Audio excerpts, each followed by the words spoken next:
Та бүхэнд аврагч эзэн Есүс Христийн нэрээр мэдчилье. За эзэн өөрийн бичээстэй миний хотны гадна 1000 өдөр амьдарснаас миний хотонд нэг өдөр амьдарсан дээрээ гэж. Энэ цаг Ерөөсийн 1000 цаг байх болтугай. Өөрийн сургаалын нэр болохоор Ерөөлийн үндэс.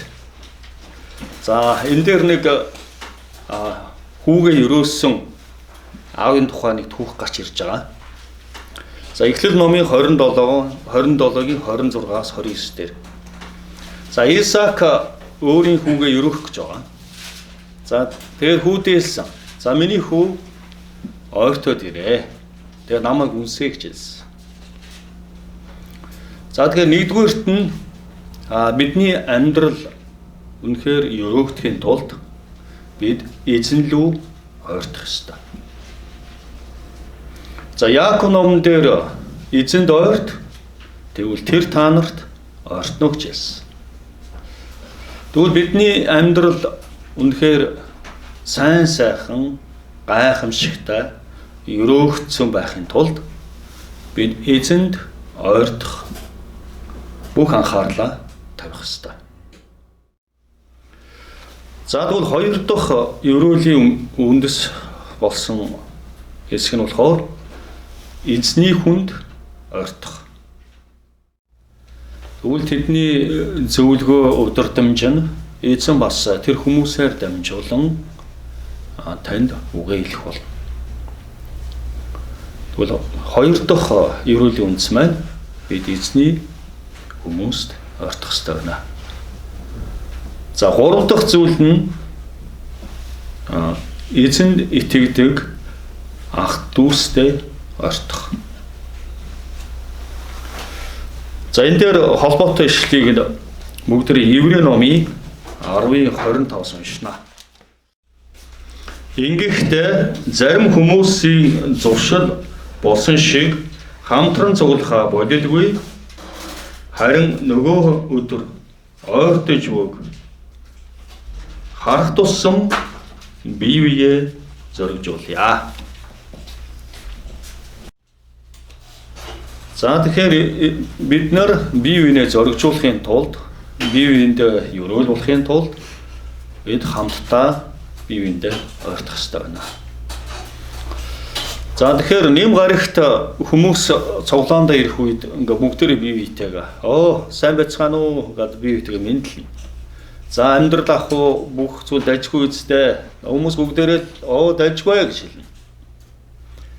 Гэтэл тэр хүмүүст дахиад 7 хоногоос арай илүү 7 хоногийн дундуур магадгүй 1-2 удаа тогтмол очиж уулзаж за тэгээд танилцах өшөө амьдралд нь туслах тэмцэг гаргаж эхлэх юм бол тэр хүний амьдралд бас ямар асуудал байгаа юм бэ? Би яаж туслах вэ гэдгээ та мэдэх болно гэсэн үг. Тэгэхээр бид нар нэм гариг бүр ингээд цуглах нь бас хангалттай биш юм аа гэсэн үг. Яг бол одоо ингээд дараагийн мөтөн сайдэр ирэхээр бид дахиад сайн уу? Бүх зүйл дайжгүй гэж байгаа. Гэтэл тэр хүн гэртээ хараад өөр янз бүрийн асуудалтайгаа нүүр тулаад хэцүү бэрхшээлүүд түүнд байсаар байх болно гэсэн үг. За ялгаагүй та бүхэн 7 хоногийн ганцхан нэм гарагт одоо эзний үгийг ганцхан одоо пастраас ингээ удирдагчаасаа сонсоод энэ үгээр амьдрах гэдэг нь бас хангалттай биш юм аа. Харин та 7 хоногийн дундуур дахиад эзний үгийг судлаж энэ үгээр хэрхэн амьдрах вэ гэдгийг тунгаан бодох ёстой юм аа. За өөр ганцхан бид нөр энэ нэм гарагт эзний хүндлэхээр ирэх нь бас хангалттай биш юм. Харин бид амьдралынхаа бүх өдрүүдэд өглөө сэрэнгүүтэл их эзэн минь би таныг хүндлэж байна. Би танд ойртож байна. Энэ өдрийг та удирдаач. Би тантай хамт алхах болно. Энэ тунхаглыг хийх ёстой юм. Хэрвээ энэ гурван зүйл дээр та өдөр болгон итгэмжтэй үнэхээр ойртож байвал таны амьдралд ерөөлийн сувг амийн усгал болно гэсэн амлалт хүчин төгөлдөр байна. За тэгвэл өнөөдөр би та бүгдийг энэ ерөөлийн үндэс болсон энэ гурван зүйлээр та бүгдийг өрөөж байна. Тэгвэл та өдөр бүр эзэнд ойртох тун. Та өдөр бүр эзний хүнд ойртох тун. Та өдөр бүр үнэхээр итгэлийн ах иш дүүстэй ойртох тун. Тэгвэл таны амьдралд муу нэгэн дайрч чадахгүй та өдөр бүрийн амьдралыг үн цэнтэйгээр ялах болно. Загалмай утга учир хүмүүс ингээд энэ тэн ингээд загалмай гарахаар энэ бол ямар нэгэн одоо сүмийн одоо шүтэн гэж ойлгодог. Гэтэл энэ загалмайн утга учир нь болохоор нэгдүгээр хүн эзэнтэй харилцах харилцаа. Эзэнд ойртох босоо тэнглэг нь хөндлөн тэнглэг нь болохоор хүн хүний хоорондын харилцаа. Энэ хоёр маань огтлцоод загалмай үсгэж байгаа. Тэгэхээр энэ үндсэн дээр одоо бидний итгэл оршиж байгаа гэдэг. Тэгэхээр хүмүүс загалмай гэж бодохоор ямар нэгэн одоо шашны сүмийн одоо бэлэг тэмдэг гэж ойлгодог. Энэ бол ямар нэгэн шүтэх бэлэг тэмдэг одоо хүмүүсийг анхаарлыг татах зүйл биш. Энэ нь босоо тэнхлэгтэй бид эзэнд ойртож эзэнтэй харилцах хайрын харилцаа байх ёстой гэж хэлж байгаа. Хүндлийн шугам нь хүмүүс бид хоорондын харилцаа байх ёстой. Энэ бол загалмай юм аа. Тэгээд агсан Теросо ихээс асуусан. Хүний амьдралд хамгийн аимшигтай зүйл юу вэ гэж. Гэтэл нөгөө Теросо их маань ганцаардалт гэж хэлсэн ба. Тэгэхээр яг хүмүүс залуу байх үед бол энэ ганцаардалтын талаар нэг их ойлгохгүй, гайгүй. Харин насах тусмаа энэ ямар хэцүү юм бэ гэдгийг ойлгоо. Гэтэл энэ дээр бичээс тэрэлсэн. Ялангуяа нөгөө өдөр ойртож байгаа тул итгэлийн одоо гэр бүлийнх нь тийм ээ одоо цуглахаа одоо тийм болохгүй тийм зуршил болгож бие биенээ зоригжуулъя гэсэн ба. Өнөөдөр бид өөрийн төлөө амьдрахгүй, бид өөрийн төлөө өгөхгүй, бид Есүс Христийн төлөө амьдарч, бид Есүс Христийн төлөө болно. Үгсэн амьд үрд бид түүнийх болсон юм аа. Тэгвэл энэ харилцааг бий болгохын тулд Есүс Христ загалмай дээр цовдлогдоод 3 хоногийн дотор дахин амьдсан эзэн юм аа. Нэг ахтуй амьд үзээ. Нөгөө ахын дүүн одоо ахтаа шүлт хийж байсан. Дүүн ахын гид үзсэн. Тэгдүүтэй амттай юм гэсэн чинь хоёулаа нөгөө байраа суулъя. Одоо хоёр цагийн дүү гэж үүдэн штэ. Тэргээрээс болоод дүүн ах нь болоод ахын дүү болоод тэгээд аавда дүүн өрөөсөн чинь ахын өрөөх ёстой. Дүүн өрөөсөн чинь ах нь уурлаад дүүн цугтаад 14 жил ажил хийгээд тэгээд гэртээ хайрлаа.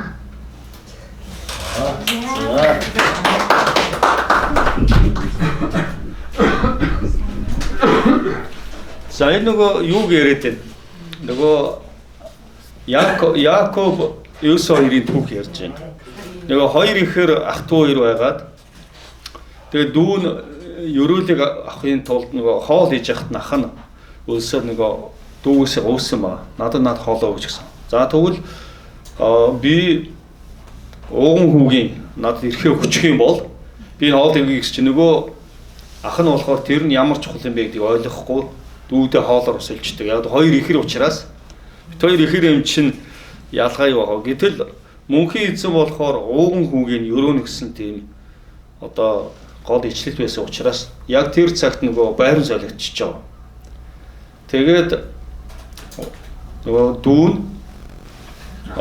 тэр нэгэнд ахуулсан учраас ерөөгцсөн ерөөл. Тэгэхээр бид нэр энэ дээр юу хэлэх гэсэн гэхээр бид нэр амьдралынхаа хамгийн чухал өрөөлийг дандаа нөгөө махан биеийн хүслийг дагаж тэ өөрийн амиа болсон зүйлээсээ болоод өрөөлөө алддаг баг. Энэ бол өөр бас түүх ярьж байна. Авраамын дүү Лот. За тэр хоёр нөгөө газрын маргаан болдог. За ихэнх тохиолдолд хүмүүс бид дандаа юу гэдэг өөрт ашигтай хувилбарыг сонгодог. Гэтэл тэр тохиолдолд Авраам дүүдээ хэлсэн. За чи эхлээд газраа сонго. Хэрвээ чи баруун тийшээ явах юм бол би зүүн тийшээ явна. Хойд зүг рүү явах юм бол би урд зүг рүү явна. Эхлээд чи газраа сонгож хэлсэн. За тэгсэн Лот болохоор хамгийн өвжил шимттэй одоо устай, ногоо сайтай газрыг сонгож авдаг. Тэгсэн Авраамд нөгөө чулуурхаг үнэхээр гоё өвс тижэл байхгүй тийм бэлчээр нь үлддэг баг. За ингээд энээс бол үүдээр ингээд дүүгээсээ холдоод явмагц гэсэн баг. Бичээстэй байгаа. Эзэн Авраамыг ерөөсөн гэж байна. За тэгэхээр бид болохоор амьдрал дандаа өөрт ашигтай тэгээд нэг үр хэлэх юм бол амин хуваа бодсон тийм зүйл дээр анхаарал тавьдаг. Гэтэл эзний хувьд бол ерөөл нь болохоор үнэхээр бусдыг нөгөө хайрлсан, бусдтай харилцаатай байсан, нэг үр хэлбэл өөрийгөө бодоогүй энэ шийдвэр дээр эзэн 30, 60, 100 дахин ерөөд юм аа. Тэгэхээр бас нэг өөр нөгөө дараа яригдах гэж байсан тийм ээ. Гоо тэр нөгөө ерөөлтэй холбоотой юу ярьсан байна. Тэгээд энэ ерөөл дотор нь маш олон баялаг, газар нутаг, эрх мэдэл бүх зүйл явдаг. Тэрийг би ерөөл дотор энэ удаа яригдах боломжгүй байсан болохоор хуваалцаагүй. Гол нь бид 3 зүйлийг өдөр болгон хийх ёстой гэдэг тийм мөн чанар дээр нь ярьсан байна. За баярлалаа үүдээ. За одоо манай Аги Адлагийн хэсгээс юу гарч ирэхээр байна? За бас бод.